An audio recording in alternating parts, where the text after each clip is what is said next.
Welcome and thank you for being here with us. So, today we are going to deal with some question and answers from the text Poetics by Aristotle. I'm sure you are going to answer all of them correctly.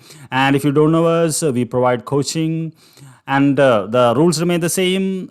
This is not to encourage you or to demotivate you. This is to give you awareness for while revising. And the first question is, what does Aristotle define as the most important element of tragedy? I'm sure you would have answered option D, plot.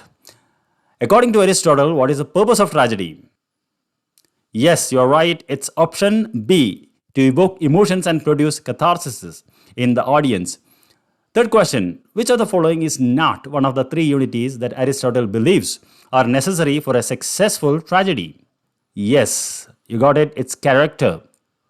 According to Aristotle, what is the difference between a tragedy and a comedy?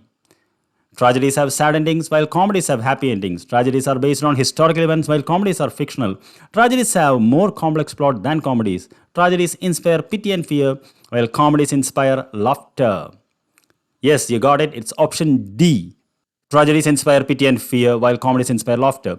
Now we now come to the next one. In Aristotle's view, what is the purpose of the prologue in a tragedy?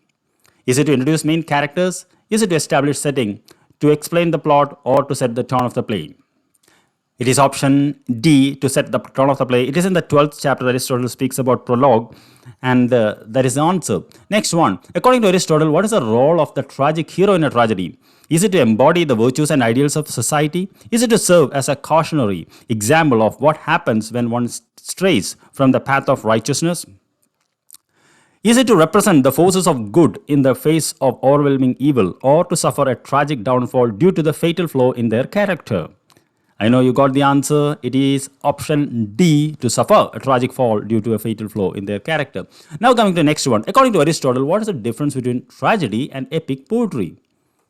Is it tragedy focus on the actions of a single hero while epic poetry depicts the actions of many heroes? Or tragedy is written in verse while epic poetry is written in prose? Or tragedy is a work of fiction while epic poetry is based on real historical events? And finally, tragedy aims to elicit an emotional response from the audience while epic poetry aims to educate and inform. Yes, it is option D. Tragedy aims to elicit an emotional response. Now coming to the next one. What does Aristotle mean by hamartia? It's not hamartia. Yes, it is protagonist, tragic flaw, or mistake. Now, according to Aristotle, what is peripeteia? It is option A, you know it, the turning point in the plot. And the last question, what does Aristotle mean by anagnorisis? Yes, you're right. It's option D, moment of recognition or discovery by the protagonist. So thank you very much for making it up. I'm sure you would have got 10 out of 10. Please do comment so that everybody else know about you. I'll see you in the next video. Thank you once again.